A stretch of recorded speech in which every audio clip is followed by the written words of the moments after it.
Bonsoir, bonsoir. J'espère que vous allez bien ou même encore bonjour. Cela dépend de l'heure à laquelle vous nous suivez. Ici, il est pratiquement 1h13 minutes. Nous sommes lundi 13 octobre. Je vous fais ce format ou je vous fais cette exhortation en ce format parce que hum, je, donc le temps de mettre en place caméra, tout ça, ça me serait un peu long. Et comme c'est aussi quelque chose que le Seigneur m'avait mis à cœur et que je me devais de partager avec vous au cours de la journée du dimanche, les après-midi, mais compte tenu du temps ou de mon temps, je n'ai pas pu honorer ou même faire ce que le Seigneur m'a mis à cœur. Alors je m'étais dit que peu importe l'heure, je vais partager avec tous les frères et sœurs, tous ceux qui aiment le Seigneur, cette exhortation. Vous avez vu, cette exhortation a un thème un peu très particulier. Cela part aussi de la sagesse africaine, si je peux le dire comme ça. La sagesse africaine, donc, Buzoba et Sala Ngando. Donc, ou même encore, si je le traduis mot à mot tel que c'est écrit en lingala, ou même tel que ça se dit en lingala, c'est c'est l'acte insensé que commet ou oui, que commet le crocodile, vous voyez.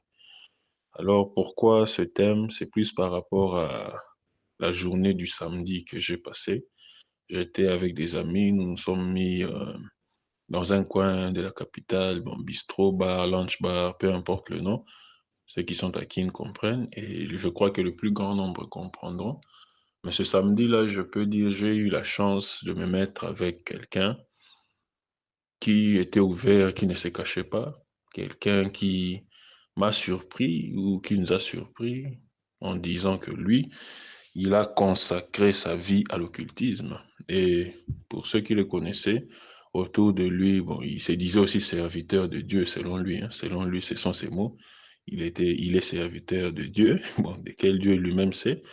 Mais à un certain moment de la conversation, le monsieur me dira qu'il est qu'il est, oui, qu'il a consacré sa jeunesse à l'occultisme. Et au fur et à mesure qu'on parlait, il tentait aussi de nuancer parfois. Non, c'est là. Et moi, à chaque fois qu'il me disait ça, qu'il est serviteur, tout ça, et quand il m'a dit à ce niveau-là comment dire, qu'il a consacré sa jeunesse, tout ça, que c'est vraiment pour lui, c'est ça sa vie. Et moi, je disais, moi, je ne cessais de le stopper. Je disais seulement c'est bien parce que bon, c'est son choix. Il sait pourquoi il l'a fait et bon, je ne voulais pas trop lui dire qui j'étais, mais le monsieur avait compris. Et pour lui, il commençait à nuancer en certains moments, non, c'est la sagesse africaine. Et moi, oui, en me disant même parfois, nous sommes des Bantous, c'est bien pour nous, c'est ça l'Ekibokoko, c'est ça pour nous l'idéal. Bon, je l'ai écouté et j'avais déjà compris, mais à un certain moment aussi, il a voulu faire un peu, si je peux appeler ça, me tester, hein. Je trouve pas de mots, d'autres mots plus décents que ça, me tester, bon. Genre m'hypnotiser un moment et même parfois même essayer même des attaques, tout ça, mais j'étais là et je rends grâce à Dieu parce que comme j'ai dit, c'est une chance. Le Seigneur m'avait déjà préparé parce que depuis de longs mois, le Seigneur ne cesse de me parler sur la spiritualité. Ouais. Alors moi, je le voyais, je comprenais et je pouvais aussi le situer là où il est. Donc, j'étais pas inquiet, je ne cessais de prier, d'exhorter et de quoi? D'intercéder en moi et le Seigneur était là jusqu'à ce que je quittais. Et c'est même par là que ça a été aussi une bonne chose parce que ça fait aussi office d'exhortation pour moi, d'exhortation pour ce soir. Parce que qu'est-ce qui s'est passé? Aujourd'hui, le Seigneur m'a mis à cœur de parler sur ce que beaucoup considèrent leur sagesse, ce que beaucoup considèrent une sagesse un coin refuge. Or, pourtant, ce n'est pas un lieu où on se réfugie. D'où vous avez même vu, j'ai parlé des l'acte insensé que commet le crocodile, Buzo Bessalangando. Le crocodile, quand il pleut, pour lui, souvent c'est qu'on a entendu, hein, je n'ai jamais observé cet acte par moi-même, mais non. Le crocodile fuit l'eau de pluie pour aller se cacher dans le zoo. Vous voyez, c'est un acte insensé.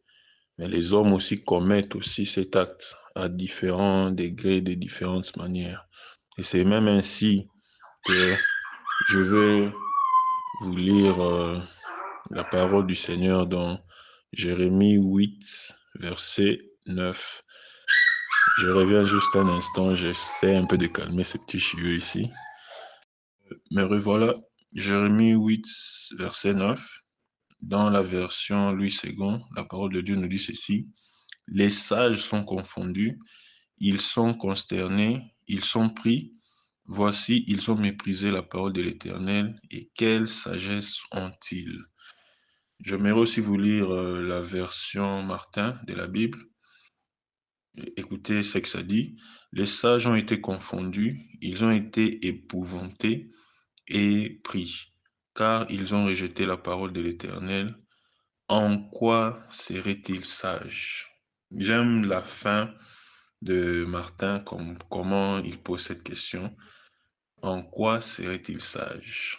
C'est un peu le cas, notre cas de figure. Ce que le crocodile fait, c'est un peu ce que les hommes aussi font. Dans quel sens? Les hommes, au lieu de faire de Dieu leur cette mer là où ils vont se cacher, comme on dit en lingala, l'Iziba, pour eux, ce n'est pas Dieu qui est ce torrent d'eau où ils trouvent refuge, ils trouvent des ressources. C'est souvent des hommes. C'est souvent des hommes, c'est souvent la famille, c'est même encore leur sagesse, ou même ce type de sagesse dont ce monsieur me parlait. Or, c'est être d'abord insensé, c'est manquer de sagesse. Or, c'est manquer de sagesse parce qu'il n'y a que Dieu qui peut être refuge pour chaque être humain, pour tout ce qui existe même, parce qu'il est le juste juge. En ce moment, en ce mois d'octobre, à l'église La Porte de l'Éternel, avec mon mentor, l'apôtre André Dissache, et tout ce mois, nous ne cessons de parler de la justice de Dieu. Alors, vous vous imaginez un peu comment les gens se créent d'ennui, parce que pour eux, leur coin refuge, la première chose qui leur traverse à l'esprit, même le premier lieu, c'est un peu soit leur sagesse ici, ou encore la famille, ou encore quelqu'un d'autre. Mais regardez encore ce que la parole dit dans Jérémie 15, pardon, Jérémie 17, verset 5.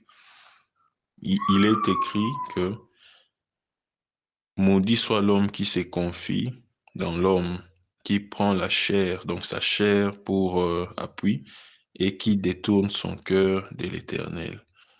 Or, vous-même, vous voyez, vous comprenez que beaucoup ont détourné, se sont détournés de Dieu en se pensant être sages, en pensant avoir de la sagesse. Et vous voyez vous-même là où ça leur mène. Donc vraiment, ça a été une expérience qui m'a, bon, pas bouleversé, mais qui m'a aussi aidé à comprendre beaucoup. Cette expérience m'a aidé à comprendre ce dont je nommais même le titre là. Parce qu'imaginez-vous, quelqu'un qui fuit de se mouiller ou même qui fuit les ennuis du monde des ténèbres, mais va encore se jeter dans les eaux du monde des ténèbres. Qu'est-ce que cette personne fait? Absolument rien. Donc venez à Jésus-Christ qui est la lumière du monde. C'est lui aussi l'Iziba. C'est lui le torrent, la source intarissable, vous voyez. Donc c'est un peu ça et je crois que je m'arrête par là. Il fait tard. Je vous souhaite une très bonne nuit et à demain pour la suite. Ou à bientôt pour la suite, ou même encore à tantôt pour la suite, hein, parce que nous sommes là. Restez toujours connectés. Par la grâce du Seigneur, nous partagerons beaucoup, beaucoup de choses.